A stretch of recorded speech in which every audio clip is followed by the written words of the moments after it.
Hello साथियों, नमस्कार। Education point पर आप सभी का स्वागत है। एक नज़र डालते हैं आज के प्रमुख शिक्षा समाचारों पर। क्या है शिक्षा विभाग से इस वक्त की बड़ी खबर है। पीटीटी इंट्रेंस एग्जाम को लेकर के फिर से खुल सकता है आवेदन पोर्टल। नोडल एजेंसी जल्द लेगी निर्णय। एमजीएसयू ने जारी नहीं किए रोल नंबर। फाइनल ईयर के 1 लाख से अधिक अभ्यर्थी आवेदन से हुए वंचित। वहीं कांस्टेबल भर्ती 2023 को लेकर के आवेदक 24 अप्रैल से कर सकेंगे संशोधन। वहीं नीट पीजी परीक्षा 2023 जून को आवेदन शुरू होंगे। वहीं ईओ एंड आरओ भर्ती 2022 को लेकर के एससीबी से क्लीन सीट नहीं मिलने से भर्ती अटकी। वहीं एसपीसी में पंजीकरण के लिए देना होगा एग्जिट टेस्ट। एग्जाम 5 से अक्टूबर को संभावित होगा। वहीं डीएलएड कॉलेज में प्रवेश के लिए फीस जमा कराने की अंतिम तिथि 21 अप्रैल। एनएमएमएस परीक्षा का रिजल्ट आरटी बोर्ड के परिणाम के बाद होगा। वही बड़ी खबर देखने को मिल रही है। नियम बना परेशानी। 31 मार्च की जगह 31 जुलाई को आयु सीमा की गणना से आरटी में प्रवेश मुश्किल। आरटी में प्रवेश बना चुनौती। घटा नामांकन। इस सत्र में 2961 कम विद्यार्थियों के दाखिले हुए हैं। वहीं कॉलेजों में नेक की मान्यता 3 साल वैध रहेगी। RUSA state nodal agency officer की ओर से कॉलेज में जारी किए गए निर्देश। वहीं कांस्टेबल भर्ती को लेकर के आवेदन में संशोधन 24 अप्रैल से होंगे। रेलवे बोर्ड ने हेल्पलाइन शुरू की। 4208 पदों पर हो रही है भर्ती। वहीं एसपीसी में पंजीकरण के लिए देना होगा एग्जिट टेस्ट। एग्जाम 5 से अक्टूबर को संभावित होगा। वहीं 4 वर्षीय बीएड कोर्स में आवेदन 30 अप्रैल तक होगा। वहीं बड़ी खबर देखने को मिली है। द्वितीय श्रेणी शिक्षक भर्ती 2022 को लेकर के पेपर लीक प्रकरण में ईडी कोर्ट ने लिया प्रसंज्ञान। वहीं 11,000 से ज़्यादा अभ्यर्थी देंगे बोर्ड की राज्य प्रतिभा खोज परीक्षा। 12 मई को प्रदेश के सभी 50 जिलों मुख्यालयों पर होगी ये परीक्षा। वहीं डेवलपमेंट लीडरशिप में पोस्ट ग्रेजुएशन डिप्लोमा के दाखिले की प्रक्रिया हुई शुरू। वहीं बड़ी खबर है। 17 मई से ग्रीष्मोवकाश रहेगा। शैक्षणिक सत्र पहले शुरू कर परीक्षा परिणाम बाद में दे रहा शिक्षा विभाग। प्रदेश के सरकारी स्कूलों में नया सत्र शुरू होने के और परीक्षा परिणाम जारी करने को लेकर शिक्षा विभाग के अजीबोगरीब आदेश जारी हुए हैं। शिविरा कैलेंडर के अनुसार शिक्षा विभाग आगामी 1 मई से नया शैक्षणिक सत्र शुरू कर रहा है। वहीं चालू शिक्षा सत्र की स्थानीय स्तर पर आयोजित परीक्षाओं का परिणाम आगामी 7 मई को जारी किया जाना है। ऐसे में संस्था प्रधान असमंजस की स्थिति में है कि परीक्षा परिणाम जारी हुए बिना नया सत्र कैसे शुरू करें। वहीं बड़ी खबर देखने को मिल रही है। राज्य के शारीरिक शिक्षक देश के प्रतिष्ठित खेल संस्थानों में करेंगे खेल शिक्षा डिप्लोमा। 1 साल रहेगी पाठ्यक्रम की अवधि। राष्ट्रीय स्तर के खिलाड़ी तैयार करना भी लक्ष्य रहेगा। वहीं कोर्स के दौरान ड्यूटी पर ही माने जाएंगे शिक्षक। वहीं बड़ी खबर है। सेकंड से फर्स्ट ग्रेड में पदोन्नति का मामला। पात्रता सूची पर आपत्तियां हुई दवा। 4थे वर्ष भी अटकी पदोन्नति। 14 अप्रैल तक देनी थी आपत्तियां, अब तक प्रगति नहीं। वहीं बड़ी खबर है। सुपर 30 पर भारी जामिया मिलिया की तैयारी। सिविल सेवा परीक्षा में अल्पसंख्यक व वंचित तबके के छात्रों ने बड़ी संख्या में हासिल की सफलता। 2023 में आरसीए के 31 भर्ती कामयाब हुए।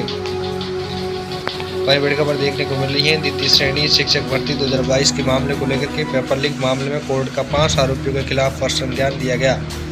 द्वितीय श्रेणी शिक्षक भर्ती 2022 के पेपर लीक से जुड़े मनी लॉन्ड्रिंग मामले में इंडी मामलों के विशेष कोर्ट ने 5 आरोपियों पुखराज, टीमाराम, सुरेश कुमार, विजय डामोर व अरुण शर्मा के खिलाफ प्रसंज्ञान लिया है।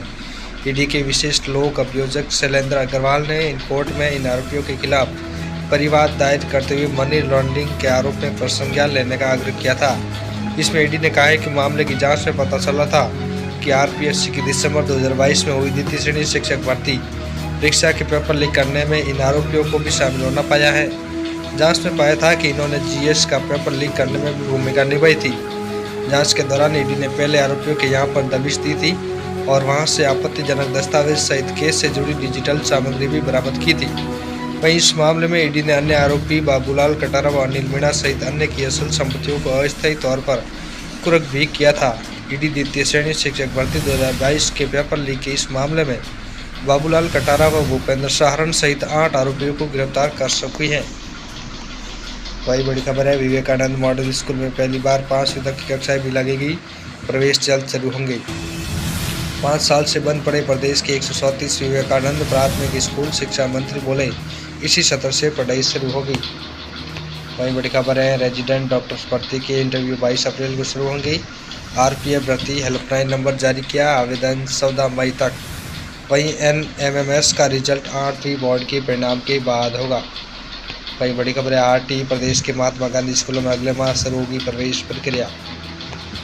वहीं प्रवेश परीक्षा को लेकर के देश के सभी IISER में एडमिशन के लिए चल रही है form filling. ISR admission test JEE advance की तुलना में डिफिकल्टी लेवल कम भी है।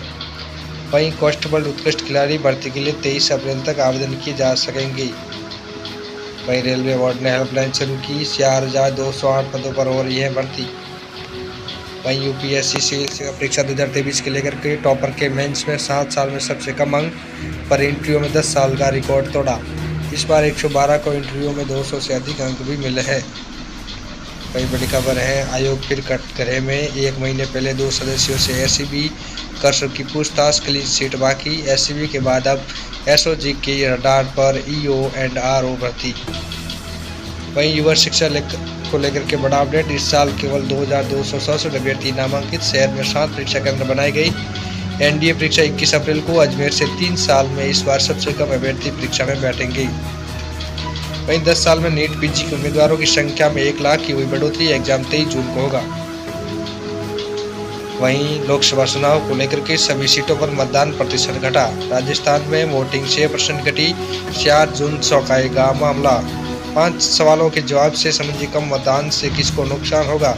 4 सीटें नागौर, सुरूर, सीकर, दौसा की सबसे ज़्यादा, क्योंकि बेनीवाल के खींवसर में नागौर से कम वोटिंग। वहीं जहां से मुरारी विधायक वहाँ मतदान भी अधिक। वहीं कॉमरोड प्रभावित क्षेत्रों में जमकर हुआ मतदान। वहीं तारानगर में सादुलपुर से ज़्यादा मतदान भी हुआ है। वहीं 12 सीटों पर 2019 में 63.72% मतदान हुआ था, जो इस बार 57.87% रह गया। विधानसभा चुनाव मालूम हो कि 4 माह पूर्व नवंबर 2023 में हुए राजस्थान विधानसभा चुनाव में 74.62% मतदान हुआ था। इस चुनाव में भारतीय जनता पार्टी को 41.49% तो कांग्रेस को 39.50% वोट मिले थे। इसमें कुल 199 में भाजपा ने, 115 कांग्रेस ने, 69 अन्य ने 15 सीटें जीती थी। वहीं 2-3 सीटों पर हो सकती है सीधी टक्कर, एक्सपर्ट का भी कहना है। वहीं एक्सपर्ट का कहना है कि विधानसभा पिछले चुनाव में भाजपा 4 लाख से ज़्यादा वोटों से जीती थी। मतचिन्ह कम होगा। वहीं 5% मतदान कम हुआ, लेकिन वहीं यहाँ भी जीत का अंतर भी कम है।